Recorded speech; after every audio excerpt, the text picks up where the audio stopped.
السلام عليكم ورحمة الله اخواتي وحبايبي، اخباركم ايه؟ ان شاء الله كلكم تكونوا بخير. النهارده بقى هنغير ونعمل حاجة مختلفة شوية، بس برضو تبع مجال المنظفات اللي احنا بنقدمه. هو ده محتوانا يا جماعة، ما بنعملش غيره. ممكن بالصدفة يكون عندك نفس العبوة اللي عندي اللي انا هعمل بها وصفة النهاردة، ممكن ما يكونش موجود عندك. انا قلت اشارككم في الفكرة علشان لو حد موجود عنده العبوة دي يستفيد منها وما يرميهاش، لانها هتفرق معاه. وخسارة بقى تترمي، مش ده الزمن اللي احنا نرمي فيه اي حاجة. هي دي اللي انا بكلمك عنها، دي عبوة حمام كريم للشعر. ولادي جابوها من حوالي 3 4 سنين. زي ما بقولك كده، ما تتخضيش. استعملوا ربعها بس، وبعد كده ركنوها لي في الحمام. كل ما اروق وانضف الاقيها قدامي كده، يا بنت ترميها؟ لا، ما ارميهاش، خليها.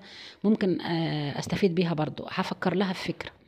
وأن الأوان النهاردة صحيح المدة طويلة، بس أنا الأوان إن احنا نعمل بيها وصفة.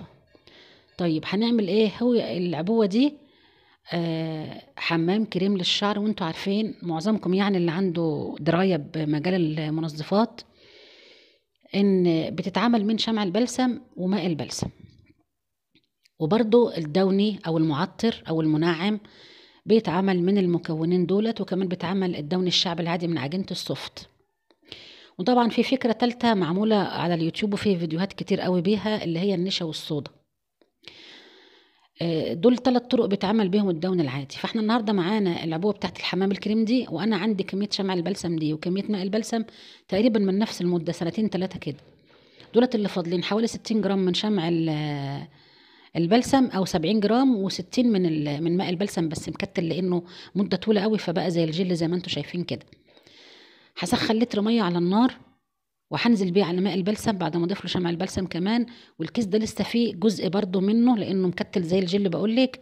فانا هضيف عليه شويه ميه سخنين من اللي معايا وهركنه حبه كده، هيحل معايا. وبعدين هضيفه واحنا شغالين مع بعض، هنزل بالميه السخنه على المكونين دول الاتنين واحلهم. دول الاتنين يعتبروا هم دولت الدوني بتاع الشركات اساسهم يعني. محتاجين بس لون وريحه واي حاجه تثبت العطر. طيب انا ما عنديش لا شمع بلسم ولا ماء بلسم علشان اعمل الوصفه بالطريقه اللي انت قلتي عليها. البديل هنا هيكون كيلو من الدوني السايب اللي بيتباع عند بتاع المنظفات، وتشتغلي عادي بنفس الخطوات. طيب انا ما عنديش الدوني السايب، وما عنديش حد بيبيع دوني سايب في المنطقه اللي انا فيها. هتعملي فكره الدوني اللي بالنشا والصودا، والفكره دي موجوده في فيديوهات كتير عنها على اليوتيوب. اكتبي بس كده ايه على البحث دوني النشا والصودا، هيطلع لك وصفات كتير قوي، اتفرجي عليها. ممكن تعملي لتر منها وتضيفي عليها العبوة دي وتقلبي بنفس الخطوات دي برضو. ادي بدايل. انا ما عنديش ريحة علشان اضيفها للوصفة دي. هتجيبي مكعب مسك من عند العطار وتحليه على النار في حمام مية.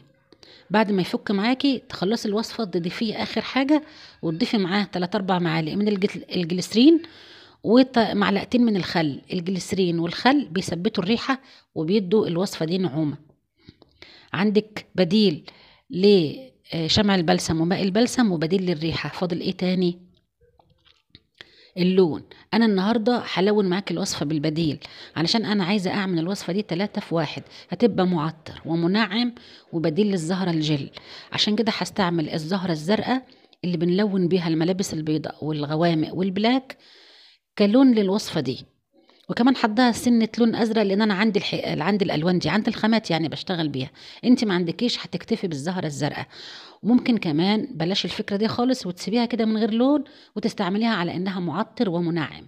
تبقي استفدتي بعبوة الكريم، وكمان عملتي بيها حاجة مفيدة ما رمتيهاش.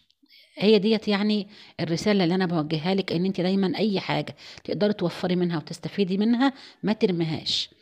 ده ممكن تسميه بخل، وفي ناس ممكن تسميه توفير. طيب اكتبي لي كده في التعليقات رأيك ايه، هو ده فعلا بخل ولا توفير؟ وهنشوف الأغلبية، هنشوف مين معانا وهنشوف مين عكسنا. انا ضفت حمام الكريم على دفعات، وبضيف المية السخنة معاه برضو على دفعات، وبقلب علشان المية السخنة دي هتخلي التجانس يبقى سهل. المية السخنة دي هي مش سخنة كده عادية، لا هي داخلة على الغليان، علشان تدوب لي في الأول خالص شمع البلسم وتخلطه كويس قوي مع ماء البلسم. خلاص انا خلصت الاضافات بتاعتي كلها، فاضل اللون والريحه. هل انا مرتبطه بكميه الميه اللي في الوصفه دي اللي انا شغاله بيها؟ لا، انت مش مرتبطه خالص. انت قدامك الوصفه تحكمي على القوام بتاعها انت بنفسك عينيكي كلها نظر، كل ما تلاقي القوام بتاعها بيتقل هتزودي لها ميه بارده نص كوبايه بنص كوبايه وتقلبي. بعد ما تزودي تسيبيها ساعه، ترجعي لها تاني تلاقي القوام تقل، تزودي بنفس الطريقه. طيب امتى هوقف ان انا ازود ميه؟ لما ازود اخر نص كوبايه ويعدي عليها ساعه ويفضل القوام ثابت زي ما هو، هي كده خلاص استكفت، مش هتقبل منك ميه تاني. انا استعملت الزهره الزرقاء قدامك اهو، خدت معلقتين وحطيت عليهم شويه من ريحه الدوني وخلطهم مع ريحه البرسيل الجل، وهقلبهم مع بعض وانزل بيهم. انتي قلقانه من الخطوه دي، ممكن تحطي الزهره دي في ميه سخنه وتقلبيها، وبعد كده تصفيها بمصفى او تسيبيها ترسب وتضيفيها عشان ما يبقاش فيها حبيبات زي اللي هتشوفيها دلوقتي وانا بقلب. وحتى لو ده حصل معاكي مش مشكله خالص، مع التقليب وتزويد الميه الحبيبات دي بتدوب عادي، وممكن كمان ترسب في اخر الدوني من تحت وما تعملكيش اي مشاكل. المهم ان انت تستفيدي بعبوه حمام الكريم دي لو موجوده عندك بالصدفه وتستغليها. زي ما قلت لك بالنسبه للقوام، انا على فكره زودت الكميه دي، يعني هنا كان حوالي 3 لتر، انا خليتها 5 لتر.